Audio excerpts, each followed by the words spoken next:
Am I on? Yep. Good.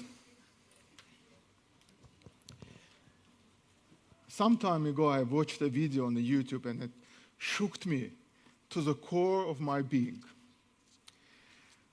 It happened in one of the countries, and a 2-year-old girl was hit by a vehicle. And as she was hit by a vehicle, she was lying on the ground. She was lying on the ground and bleeding. And as she was lying on the ground and bleeding, at least 18 people passed her. Some on a bicycle, some walked, some on a car. They saw her and they passed by. And she was lying on the ground. Finally, sometimes after, a lady garbage collector saw that bleeding girl, took her to the hospital.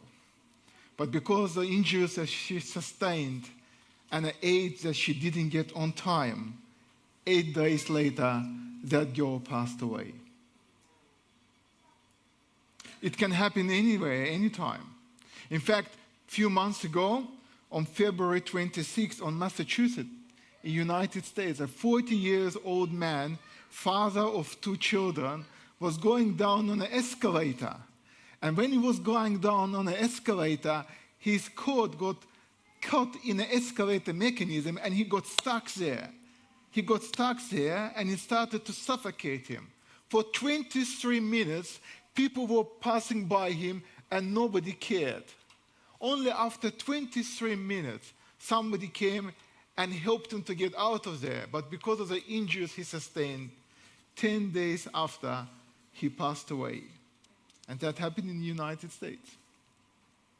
And you wonder what actually happened. That little girl, this 40 years old father of 2 children, why people didn't help? They certainly lacked basic compassion.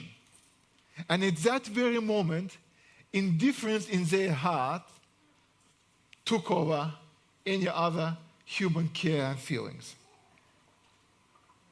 And I wonder, can we become like that, indifferent or complacent? Can we become? Easily we can, particularly if we believe that what person is going through is something that he or she deserved. Or let me tell you a story, a very interesting, famous story that you know well from the Bible. And I want us today to look at that story from different angles. Now just imagine family in Jesus' times, in Jerusalem, conservative, patriarchal family, and a father has 2 sons. They value traditions, they value scriptures, they value what the Word of God teaches. And I'm going to read you the story of the parable of a prodigal son.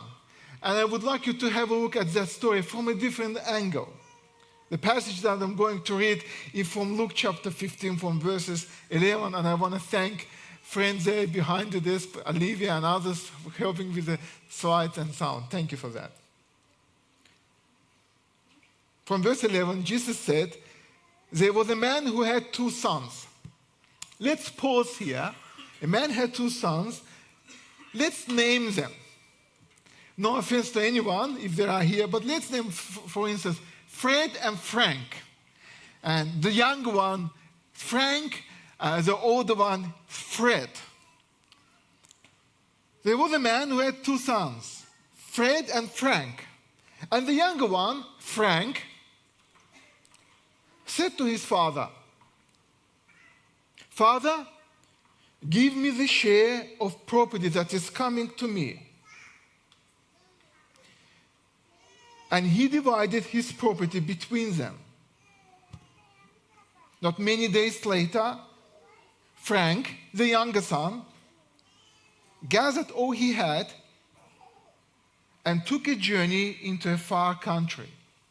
I asked young people in my church, at Brisbane Slavic Baptist Church, if you are young, if you are stupid and if you have a lot of money, where will you go?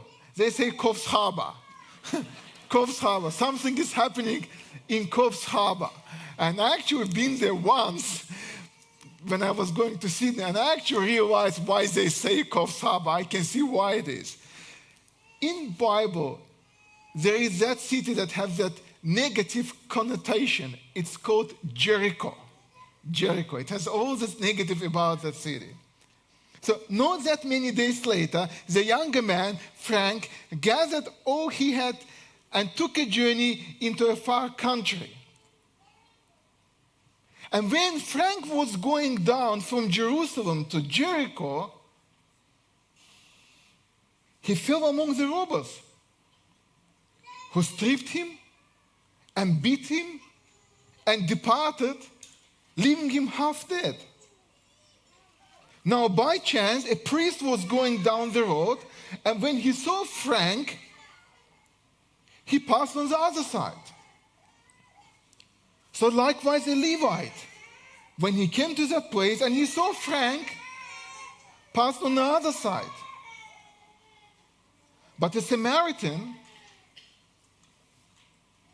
as he journeyed, came to where he was, and when he saw Frank, when he saw him, he had compassion. He went to him and bound up his wounds, poured an oil and wine, and then he set him down on his donkey and brought him to an inn and took care of him.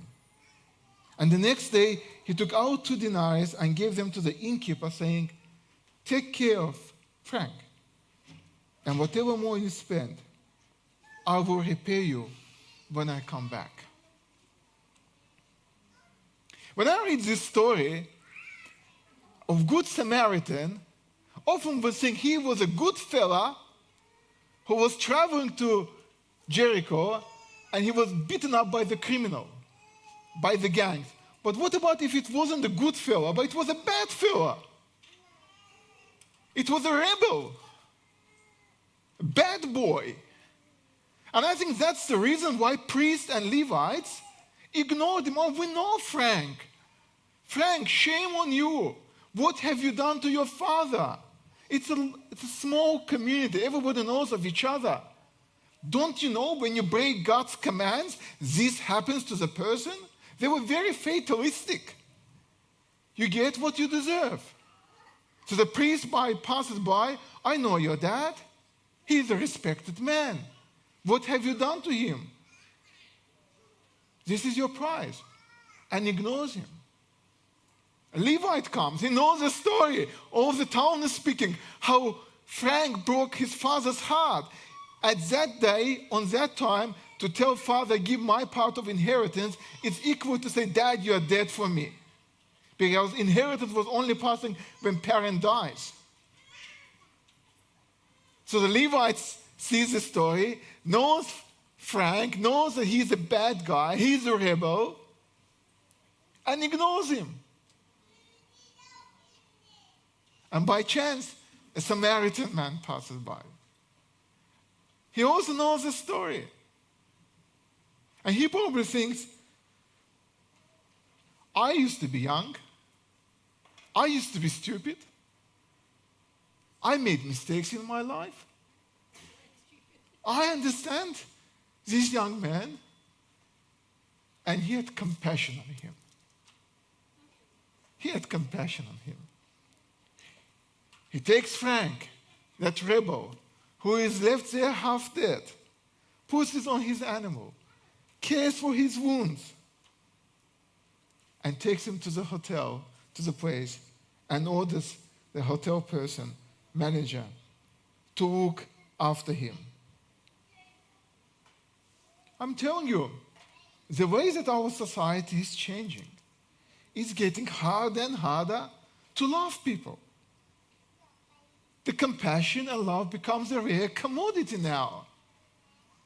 There is not enough compassion. There is not enough love. People are becoming more aggressive, more angry, and even more angry and aggressive towards Christians toward church, toward our beliefs. And it's getting harder and harder to love people. Now let me tell you another scenario about this Samaritan man. Just imagine this. After some time, Samaritan man returns to that hotel and asks the innkeeper what happened to Frank. So the innkeeper tells him, well, you think after what happened to that person, he should learn his lesson. But no way. Frank didn't learn his lesson. He came back to his consciousness, recovered from his injuries, and next things he does, he begins to drink again. Knowing that you have signed the blank check, that you will care for all his needs, he orders even more drinks, invites his mates, started party. So, Good Samaritan, you actually owe me more money for the expense I carried. I wonder, what would Good Samaritan think? Would he regret that he helped that person? Would he regret that he helped Frank? Would he continue to pray for him? Would he say, Lord, help Frank to recover fully and completely? He is young, he experienced a lot of goodness in his life, he experienced a life-saving grace. Prompt him that he can hear your voice and one day turn to you. I wonder if one day that young rebel who broke his father's heart recovers and gets back to his senses, how he would remember who helped him. Religious institutions ignored him, but the Good Samaritan helped him. I want to tell you a story of a friend that I know well, and he did tell me, Emil, wherever you are, you can tell this story. His family migrated here when he was a young man, 11 years old. They migrated here from Eastern Europe, and very soon family separated. And this young man is growing in a dysfunctional family, and very soon, when he already was 12 and 13, he started to experiment with drugs. Looking for friendship, looking for some male figures, some friends, some network, somewhere to belong. Very soon he ends up in a drug dealing gangs on the Gold Coast. By the time he's 21, he already experienced 14 heart attacks because of the overdose. His mom is desperate, his father is desperate, and they don't know what to do. Nothing helps him. He cannot stop. So in their desperation, they come to church and say, can you please help us? Our son is dying. And the church takes him under his armor and starts caring for him, praying and caring for him. This man's life is completely ruined. He's about to be destroyed completely. They care for him, they pray for him, they visit him, they encourage him. They take him to the drug rehab center. And I visited there a few times, and I take my hat off before those men and women who committed their life to help those men and women who are on the path of destruction. So he gets into that drug rehab center. He stays there for a few months. He is completely clear, physically and spiritually. He is recovered. After some months, he is discharged from the drug rehab center, goes back to his family, goes back to his church. Few months after, guess what happens? He's back on drugs again. After all what he's been through, he is back on drugs. In fact, that gang is hunting him, looking where he lived. He had to change his address. He had to change his phone number. He had to change his name. And they still find him and still mock him, threaten him, and tell him, do you think you are clear? Do you think you are free now? Try and show us again. And he's back on drugs. A family is devastated. Church is devastated. And what do they do again? They take him back. They say, come on, let's try again. Let's do it again. After some time, he goes back to rehab center and start everything anew. Again spends time sometimes there. Again is recovered. Again healed. Again discharged. And after a few months, he's back on drugs again. And that circle continues on and on. But there are men and women who are compassionately praying for him and caring for him no matter what. And after a few cycles, he is recovered again. He's gone to the Bible college. He is being trained to be a pastor. He is now involved in the ministry. And that circle ends. What if they would have given up? What if they would have given up? Just imagine this story from another angle. And I'm going to read it to you again. A man, Frank, was going down from Jerusalem to Jericho and fell among the robbers who stripped him and beat him and departed him, leaving half dead. And what if that journey was on the way back to the Father? A man who wants to recover. He wants to go back to the Father, but there are all these attacks on him. Because you can't live sinful life and enjoy it. Sooner or later, there will be ramifications. And when that rebel son came to his senses, he wants to restore it with God. He wants to restore it with his Father. He's going back, and on the way back, he's being attacked by this gang, half beaten, half killed, left there. Nobody wants to care for him until a Samaritan man comes and cares for him. And you know, there are so many young men and women who made bad and evil decisions in their life. They want to restore, they want to reconcile, they want to recover, they want to make a journey towards God. They want their lives to be changed, but the journey back to God, journey back to restoration and healing is not easy. And as I shared that story about that young man from Eastern Europe, there are attacks on the way. There are challenges on the way. They want to go back, but there are some threats on the way. But there were men like Samaritan who came again, supported and encouraged, and helped him to recover. You see, we as Christians, we can help people on their journey back to God, on their journey back to restoration and healing, remembering that journey is not easy. That journey is full of trials, and the evil one keeps attacking men and women so they wouldn't do that. And they need community of believers, compassionate men and women who will come and embrace them and journey with them, even though that journey is tough and challenging and difficult. And just imagine the story, how it will unpack when that young man finally comes to his father, gets restored, and we read that in the story of prodigal son, and he said to him, "Father, I have sinned against heaven and before you. I'm no longer worthy to be called your son." But the father said to his servant, "Bring quickly the best robe, and I'll put it on him, and put a ring on his hand and shoes on his foot, and bring the fattened calf and kill it, and let us eat and celebrate. For this is my son. He was dead and now is alive. He was lost and is found." And just imagine when that prodigal son tells the story what he suffered because of his mistakes and errors, how he was left half dead, and he's telling to his dad, "Dad, can you imagine? Priest ignored me. A Levite ignored me.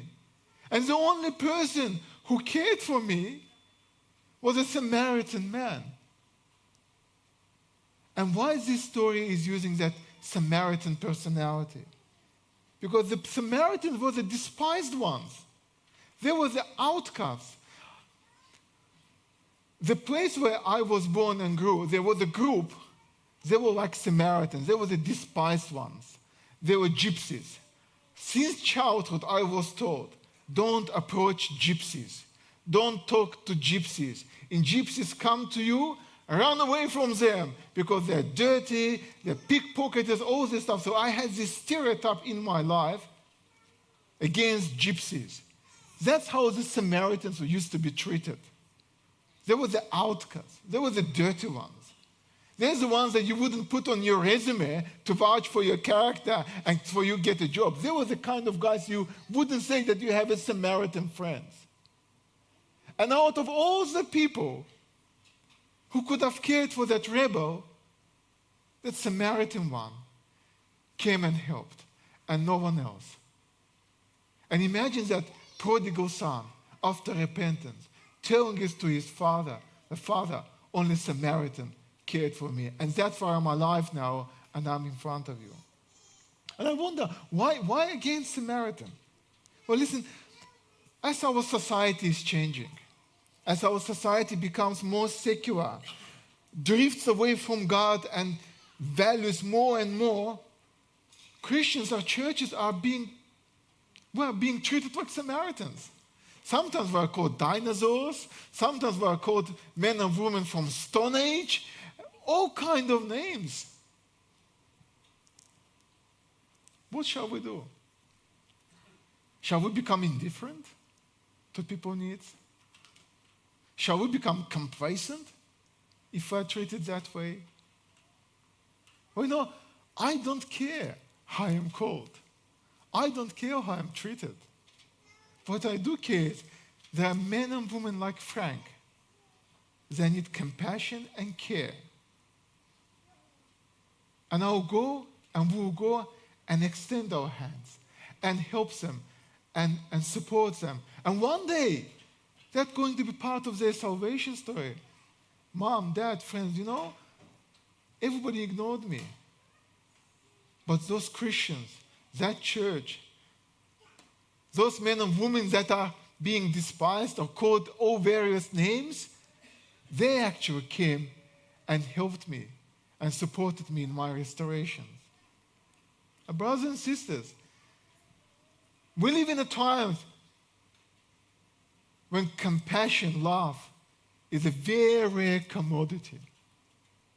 And if it's not us who go and help those men and women who are struggling, who else? Doesn't matter how we're treated. Doesn't matter how society views us. There is a need out there. The men and women who need care and compassion. Let us do and continue to do our work and be a part of the journey of restoration for many men and women who want to restore but can't do it by